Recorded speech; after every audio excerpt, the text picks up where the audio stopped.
Shogi is a game about loss.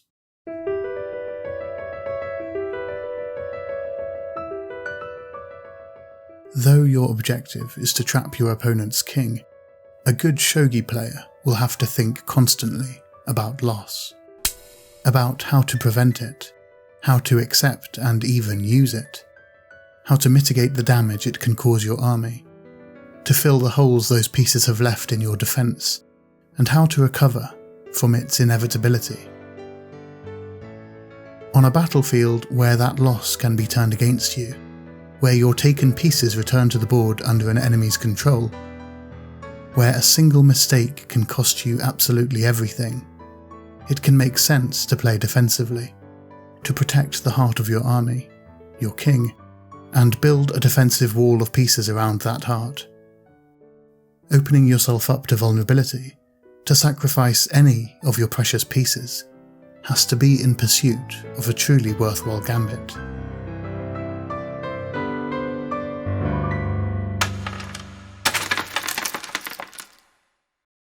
Life is a game about loss.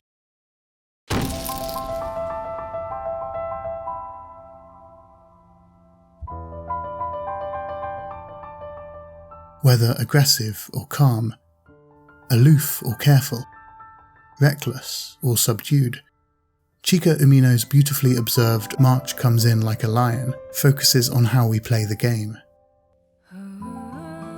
Though its protagonist is a professional shogi player, however, March is far from confined to those 81 squares. His battlefields stretch far beyond the ornate boards he wages war upon, and it's in those clashes that Umino reveals life, from its bitter losses to its rousing victories, to be the truly gripping fight to focus upon. Umino made a name for herself with her stunning manga, Honey and Clover, itself the recipient of 2 seasons of adapted and underappreciated anime. It's a character study that views life through love. The relationships on display are all in different and equally ugly stages, and through them, we see the maturing of a cast in carefully composed snapshots. In a similar way, March Comes In Like a Lion views life, not only through love, but through loss. Left on his own after his entire family is killed in a car accident, the young Rei Kiriyama uses shogi as a means to escape. Not just psychologically, but quite literally. By the time we meet our hero, he's scraped together enough tournament winnings to move out of his foster family's home and take his first steps on a path that threatens to be an incredibly lonely one. Luckily for Rei and viewer alike, the lively and vibrant Kawamoto sisters open their warm home to our cold protagonist. The Kawamoto family represents so much in March, but ultimately, they champion support. Watching them buoy each other through hard times is achingly heartwarming stuff, and when that compassion is extended to Kiriyama, it seems like a dilemma for him. He sees such support as a crutch, the kind he's been robbed of or run from his entire life. Instead, he strives for independence so as not to be a burden on anyone. Watching him begin to understand that this relationship is about give as well as take, that he has as much to offer these 3 wonderful women, that he can mirror their compassion, not just back to them, but to the wider world of friends, rivals, and antagonists that people his life. Well, it's beautiful. The trip across the river to their home in Marchtown is a reticent one at first, but watching that trepidation dwindle as the series picks up is a sign of how much we can expect these characters to grow going forwards, to be there for each other over 2 wonderful seasons, and far beyond that in Umino's original work. Whilst much of March is spent in the relatively cold shogi halls facing down formidable opponents, the Kawamoto sisters' presence on the boundaries always reminds us of a hot meal to end the day with, and a toasty kotatsu to fall asleep under, surrounded with family and covered in cats.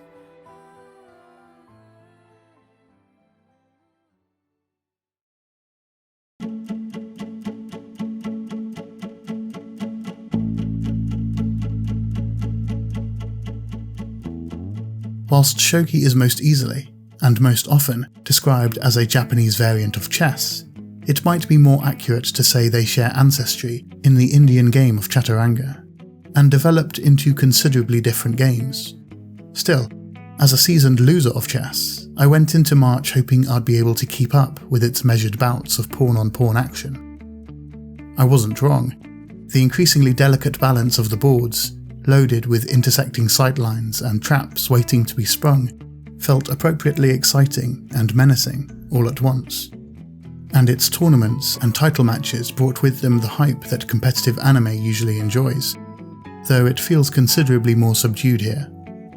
But should you have no familiarity with shogi, or indeed chess, or haven't clicked with these types of shows in the past, don't let that put you off.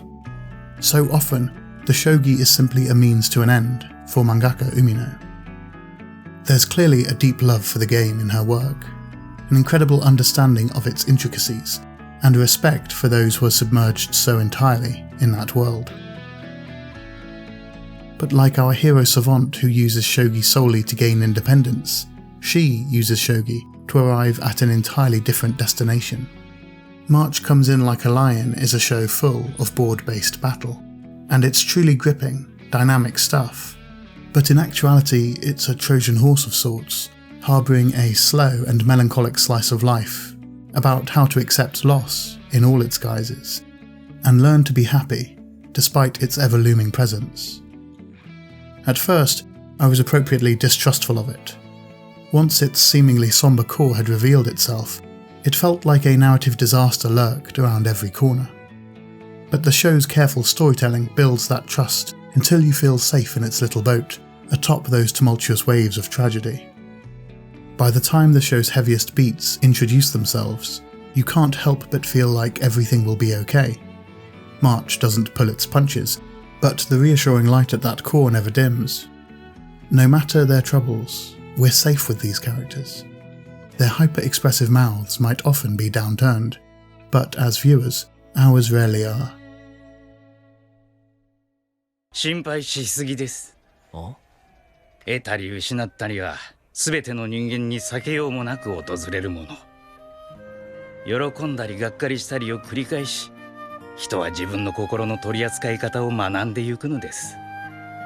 失望も寂しさも人間には必要な感情です。勇気を出して新しい世界に手を伸ばすのは寂しさゆえのこと。It is, seemingly despite itself, a joyous and uplifting affair. The fantastic characters that surround our initially broken lead are never afraid to slap him out of a streak of self-pity, and with the same force, March is never afraid to wake us up with a violent shift in tone. Aesthetically, it's a rich and stunning piece, flirting with wildly different styles and infusing life and humour into every scene. There's a painstaking quality to its animation and its artistic verve, both of which refuse to sit still. When it wants to show how warm Marchtown can be, the palette expands and embraces you. But when our heroes are downtrodden, the scenes are robbed of that colour. When it wants to be impactful, it does so with incredible visual crescendos, but it's just as comfortable to pull back and let a silent moment command vast stretches, pierced only by the tack, tack, tack of an extended battle. The show's cold opening in a sterile apartment, closing in on a dour individual, might just be its lowest moment. From there, as Rei realises he deserves to be happy, realises those around him deserve empathy and forgiveness, and truly begins to understand the rich quality of his life, March Comes In Like a Lion begins to glow. There's drama ahead, of course, and heartbreaking twists of the knife a ways down the road, but the narrative ascent remains steady, as Kiriyama affords himself the luxury of friends and family, as he affords his rivals compassion and even camaraderie. Those pockets of warmth in which to exist expand rapidly. Kiriyama seems doomed at the outset of his journey, doomed to turtle his way through life, to build up those defensive walls and to avoid risky, exciting plays. But it takes no time at all for the myriad cast of Umino's misfits to crowbar their way into his heart, to advance up his board and gain their promotions. The friends, the family, and even what we might foolishly mistake for the villains of the piece sneak in and become wildly important to our not-so-lonely hero. And to us. We learn, as Kiriyama learns, through that truly excellent ensemble, that those risky plays are so often worth taking. To open yourself up, to allow yourself to be happy, and to leave yourself vulnerable. Because you never know what you might be offered in return.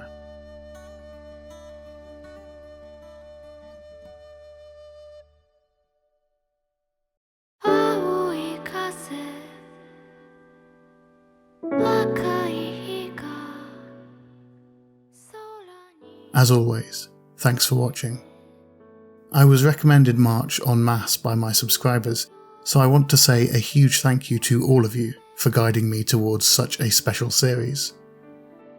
Its message of leaning on, and in turn, supporting each other, feels more vital than ever right now, as 2021 sets in and continues to feel awfully familiar. An extra special shout out to all of my patrons who have helped keep me sane over in the Beyond Ghibli Discord. If you want to join that cheerful little family, consider heading over to the Patreon and pledging $1. Each dollar donated gets us closer to our next stretch goal, a deep dive into all things Full Metal Alchemist. If, instead, you're furious I didn't wait to release this video in March, hit the like button, and if I ever make a video about Your Lie in April, I'll be more timely with its release date.